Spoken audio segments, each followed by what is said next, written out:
Hey there, Christian. I just wanted to take a little time to give you a screencast feedback. Um, so if you go into our learning community section and you look in the Dropbox area, you'll find the actual comments that Eric and I made on the evaluation rubric for essay number 1. And you'll find your grade, which was at a 70. I certainly think you're capable of a much higher grade than that, and that's why you'll get this opportunity to do another revision as part of the CCR class, and whatever grade you get on your revision will then replace that 70% that you have in there right now. So the purpose of this screencast is really just to give you more in-depth feedback from what Eric and I already gave you to help you think about how you can go about revising this essay to take it to the next level. So I just wanted to say that what you turned in was a good start. It would have made for a promising draft. I think it looks a lot like what people turned in to the discussion board area for writing prompt number 5 when they were posting their early drafts. And so you were definitely at a disadvantage because you hadn't posted a draft to that area. For everybody who posted a draft in there, I went through and gave really specific comments and then emailed those comments to them. So you didn't get to get those comments from me early on. And so you are sort of turning in here what looks more like a rough draft than a final essay. And so I'm going to give you some comments in this screencast that'll hopefully help you turn it into more of a polished, finished draft. I did want to say that based on what you have here, it is definitely clear that you understand Glenn's article, at least as far as you cover it. And so it seems like Eric and I felt that you definitely got Glenn's main point, but mostly that you're only representing the first page and a half, maybe 2 pages of what is really closer to a 4-page article. And so that's really what I wanted to talk with you about, was development. And I'm just going to go through it paragraph by paragraph and give you some feedback along the way, and then hopefully you can apply that feedback to the revisions and changes that you make. So I'm looking at these first couple of sentences, and actually I think those are very strong, as I commented over here. You start by saying, in his article published on February 28, 2010, titled Divided Attention, David Glenn provides insights into learning and memory as well as the effectiveness of multitaskers in an age where distractions are everywhere.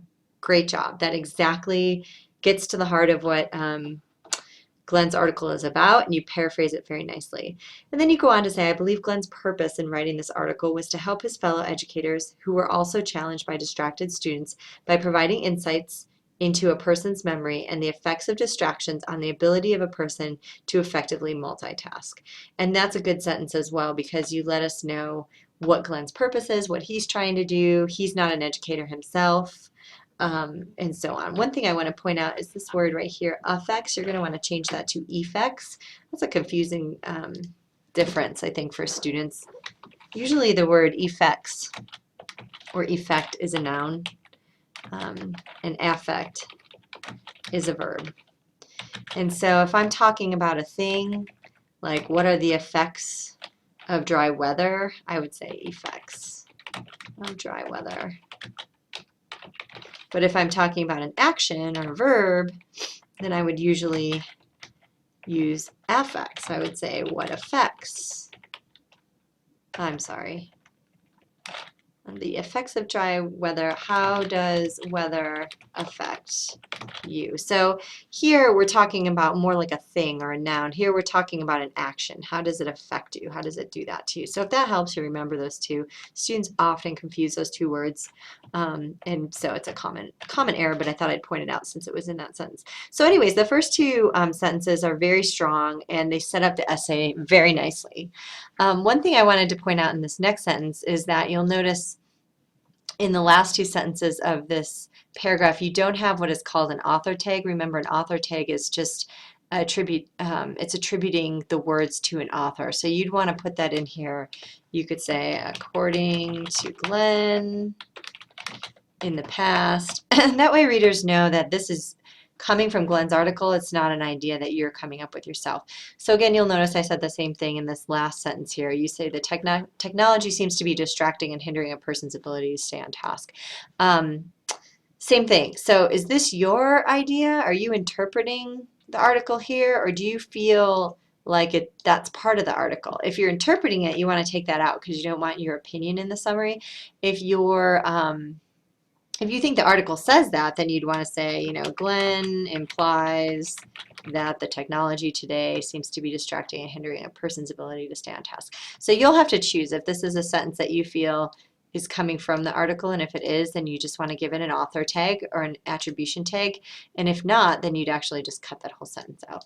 You'll notice the word persons is in blue here, and that's because you want to have an apostrophe there to show ownership. Ability belongs to a person.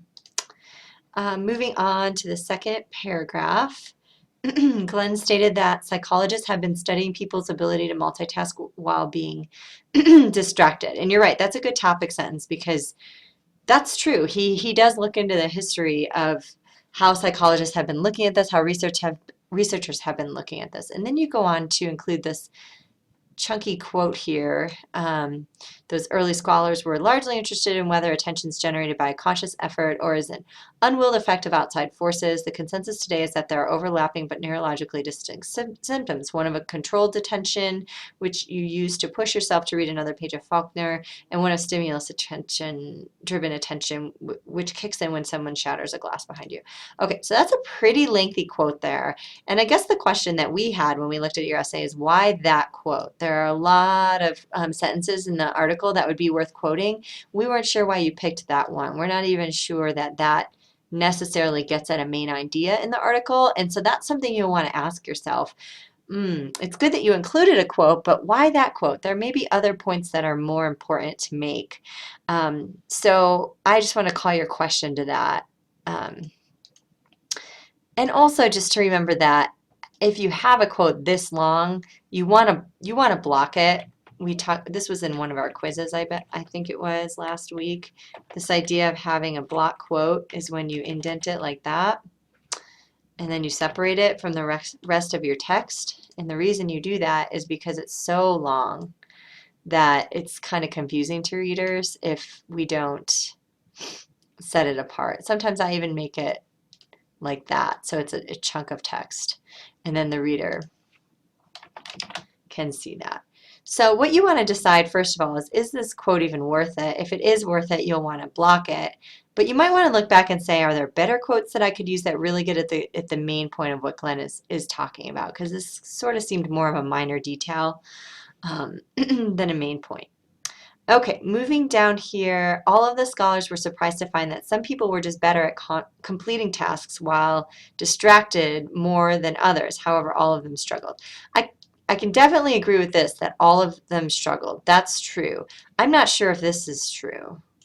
Maybe you need a quote there to back that up, that some people are better at completing tasks while distracted. I know that at one point there is somebody in there named Michael Caine who suggests that some people appear to have better memories than others, but those are not people who can multitask. Those are people who just know how to focus better. So I'm not even sure as to whether or not this sentence is really accurate. So you'll want to look back at that.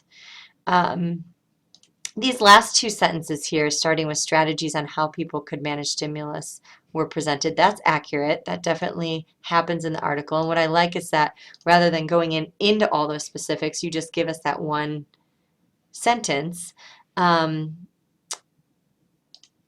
This is the point I was just talking about with Michael Caine, that it may appear that some people have stronger working memory, but they are just in fact better at controlling their attention. So again, you want to make sure that you cite this properly. So you have the author, which is good, but it's not actually Glenn who comes up with this idea, it's Caine. So the author quotes Michael Caine, who shows that ultimately, or yeah, you have shows in there twice now, who said that ultimately showed that while people, whose study or whose comments, I'm just trying to make it grammatically correct. Okay, the author quotes Michael Caine, whose comments ultimately showed that while it may appear that some people have stronger working memory capacities, they are in fact just better at controlling their attention, allowing only critical information to enter their minds. So that would be accurate, and you could definitely leave that in the summary because I think that that makes a lot of sense there. The biggest suggestion that we have for improvement is to develop this further. I think it was close to maybe 230 or 40 words, and you have up to 400, which means you have another 150 words, and you could even go more than that. So you could even add close to 200 words. And what can you develop? One thing you want to think about is the key study that's mentioned in the article, the Karen Ford study. That is so central to this entire piece that you really want to make sure to summarize that point. What is it that Ford looked at? What did she discover? And then how does this apply to learning and education? And I think Glenn addresses all of these things. And then after he talks about the study, he goes on to talk about what are the implications for educators. He quotes a few teachers.